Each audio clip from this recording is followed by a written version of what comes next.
What's going on, everyone? So as you guys can see in today's video, I'm going to be talking about 10 decks to make a comeback in 2018. So as you guys already know, in the current Yu-Gi-Oh! OCG, the Link Range pack dropped and a lot of decks got support. And in this prediction video, I'm going to be talking about all the decks I personally think will rev up the meta in 2018 and will shake things up. And it's my main purpose of this video to help you guys be aware of the threats to potentially come. But before we get to the actual video, I'm just going to go ahead and say, let's try to get this video to over 200 likes. It definitely helps the channel out a lot. And by liking the video, you guys are increasing me into the new YouTube algorithm, allowing me to grow and help promote the channel. So all I'm asking you guys is to hit that like button as you guys are watching the video. So yeah, as I always tell you guys, without further ado, let's begin. Alright guys, so starting off with number 10, Burning Abyss. So Burning Abyss is definitely a deck that's going to be revving up the meta in 2018. Burning Abyss is a deck that's already kind of solid. Ever since the hype of Kiribuni, the guy right here of the Burning Abyss, the deck has been played a little bit in the Europe regions, getting a lot of BA players top 8s, and they've been played in TCG as well, abusing things like skill drain, slow rolling the opponent, slowing down decks like Spirals, and even in the Zodiac era, slowing down decks like Zodiac. Now, the reason why Burning Abyss would be great is because they're getting this Link monster, Kiribuni, right here, and he's pretty much just a ease to him in for the deck. His effect pretty much reads: monsters card points 2 cannot be destroyed by battle. Well, I'm sorry, monsters card points 2 cannot be destroyed by card effects. If this card on the field is destroyed by battle or an opponent's card effect, you can send one other card you control to the graveyard instead. You can send one level 3 monster from your deck to the graveyard, then target one Burning Abyss monster on the field. It gains attack and defense equal to the sent monster's attack and defense until the end of its turn. You can only use the effect of Kiribuni, Black Angel, Burning Abyss once per turn. So he protects himself, he's sent to the graveyard. Overall, he's just going to allow the deck to do what it usually do, which is spam to the field, which is why he's on this list which is why Burning Abyss is on this number 10 for a deck to look out for in 2018. Coming to this at number 9, Windups. Now, Windups recently got announced some support, and the deck is already seeing crazy OTK potential over in the OCG. Windup Maiden Zenmaikon is a pretty cute name. The guy looks like a pretty cool robot. He requires 2 wind-up monsters, and effect pretty much reads: you can only use the first effects of him and the second effect of him once per turn. First effect, if he successfully link summon, you can add 1 wind-up card from your deck to your hand. That's pretty good. You can add Hunter, you can add Rat, whatever you want to do, Rabbit. Effect number 2, you can banish one face-up one monster control face down, special summon 1 monster with the same name from your deck. Also good. Effect number 3, if this card is destroyed by battle and sent to the graveyard, you can target 1 wind-up XYZ monster you control and attach this card to it as a target. 1800 beater, points down twice. Once again, another card that's going to allow windups to take a toll on people in 2018. It boosts up the deck playability. Like I said, there's a lot of OTK, FTKs being discovered with this card. So I definitely highly recommend people picking up windups going to 2018, because when this card gets released to the TCG, it's going to be a force to be reckoned with. People already started to do some of the wind-up buyouts. Number 8, Batteryman. Now, this is one that was just announced yesterday. And before I proceed, I just want to say, a lot of these cards slash decks I'm talking about are not in any specific order, because I believe all these decks have equal potential to do well in 2018. So Batteryman recently got support. It's not a Link monster, but he apparently has 2 card combos that can lead you to 6600 damage and make a Borolo Dragon, which is pretty good. He's a level 4, 1500 attack, 600 defense. Effect pretty much reads: if he's normal or special summon, you can send 1 Thunder monster from your deck to the graveyard. Effect number 2, if another Thunder monster is normal or special summon while this card is already in the monster card zone, special summon 1 Batteryman token. Effect number 3, you can target 1 Batteryman effect monster in your field or in your graveyard to the end phase. This card name becomes that card name. Overall, I don't know much about the Batteryman deck, but from watching discussions on YouTube via Make Capital G, shout out to him, and from seeing just the combos you can do about it online, doing 6600 damage and milking Borolo Dragon, and with Batteryman being a deck that don't really need Link monsters because they don't use their extra deck and they really rely on OTK, I definitely see Batteryman's effing a lot of you guys up in the near future. So yeah, man, Flames of Destruction, when it hits TCG, another deck to be forced to be reckoned with, it's going to be Batteryman. So pick them up. They're all common. Why not get into them? Number 7, Synchro type of decks. I mean, 6 Samurais, Synchros, 6 Sams, all kind of decks are going to be good. That's because of this guy right here, Crystalline Needle Fiber. Now, like I said, the Synchro decks are going to be insane. I don't know too much about the combos per se, but I know this guy, Crystalline Needle Fiber, makes the decks pretty good. Effect pretty much reads, he requires tuners to make them, letting you know that he's pretty much a Synchro-centric card for the Link era. It's pretty much like bringing him out to make your Synchro plays, which is pretty easy in any Synchro deck. If this card has Link Summon, you can special summon one level 3 or lower tuner monster from your hand or deck in face of defense position. Also, it cannot activate its effect this turn.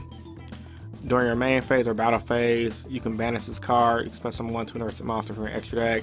Special summon it, it's treated as a Synchro monster. So, with that being said, tuner Synchro type monster, spamming the field. He has a quick effect. He's really solid and he's a machine type. So, you know, Synchros, I don't know what type of Synchro deck you're going to play this in, but it's just generic Synchro deck, Synchro deck like Synchros, or even Plant Synchro. It's going to be a force to reckon with, so look out for Synchros in 2018. Number 6, Dinosaurs. Now, there's not much to say about Dinosaurs outside of him being very aggressive, dominant field presence, and don't need any links. I mean, there's nothing more to say about that other than Dinosaurs is just going to be a force to be reckoned with. They're very cheap, very budget friendly. Number 5, Blue Eyes. Same concept as Dinosaurs, but they search Effect Veiler. And I get the feeling if and when Konami do something to the most powerful hand draft in the game right now, Ash Blossom's Joy Spring, Ghost Ogre Snow Rabbit, etc., etc., Effect Veiler is going to be very prevalent. Now, Blue Eyes in the OCG is currently doing well, so I don't see why not it do well in the TCG once we get decks like Spirals hit and the metal kind of balanced, you know?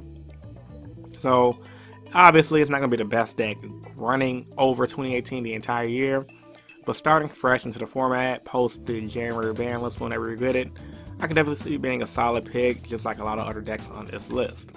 Number 4, Qliphort. Now, this Qliphort Link monster has some pretty sexy artwork with the Qliphort Scout being broken. He got like a little demon walking out, and it requires 2 machine monsters, and it's pretty much reads, this Link Summon card is not affected by spell and traps, and by activating effects from other Link monsters. Once per turn, you can target one other face-up card you control, and one face-up card your opponent controls. Both face-up cards have their effect negated until the end of this turn. When 2 monsters are special summoned at the same time to zones the cards point to, you can add 1 level 5 high machine monster from your deck to your hand. This is very solid for Qliphorts because it's a pendulum deck. It's a very slow roll pendulum deck, meaning it doesn't have to do too much to get a good field presence.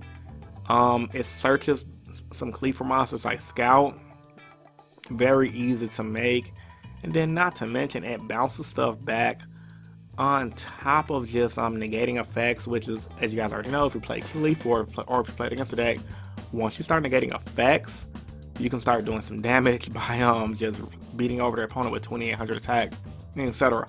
Overall, I like it for the deck. I even like it for decks outside of Qliphort. I like that they made it generic. But, you know, moving forward, I can see Qliphort being good because it is a pendulum deck, meaning it can abuse the most oppressive mechanic, which is pendulums. It spams the field. And not to mention, they have a lot of negate cards, like the Qliphort negate cards, skill drain, back to square one. I mean, the list goes on from there. Number 3, Metalfoes. Now, Metalfoes is getting their support in the next set Extreme Forces, thanks to Konami importing all the stuff over here. Heavy Metalfoes Electrum is a very powerful card. Effect pretty much reads, this card is Link Summon. You can add 1 pendulum monster from your deck to your extra deck. Once per turn, you can target 1 face-up card you control, destroy it, then add 1 face-up pendulum monster from your extra deck to your hand. If a card or cards in your pendulum zone leaves the field, draw 1 card. You're going to use the effective heavy metal to elect once per turn. That card is solid, but outside of that, just being a solid card. Same concept, pendulums being decks that can spam to the field. Metalfoes being a deck that is very controlly due to the fact that they have the 1 guy that can suck up monsters on your opponent's turn. He's like 1,000 Knights of Strict.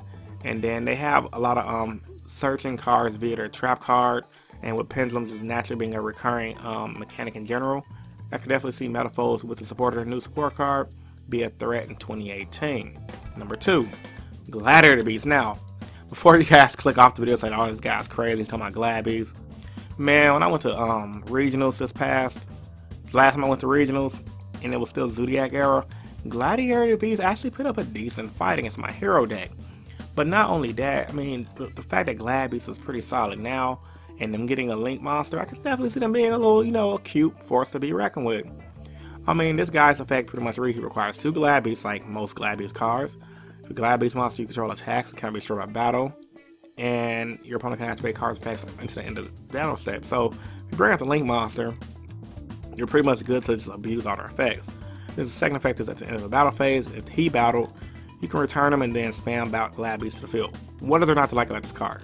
He requires 2 Glad Beast monsters, and I think he opens up the deck for potential to be abused in the future. So yeah, shout out to Glad Beast and shout out to this card, bro. And last but not least, the last deck I'm going to talk about is Masked Heroes, my favorite archetype. For whatever reason, Konami OCG I'm just going to say Konami OCG in general have a thing for heroes, and I'm pretty glad because I love this archetype. Jaden Yuki was my favorite character in the Yu-Gi-Oh series.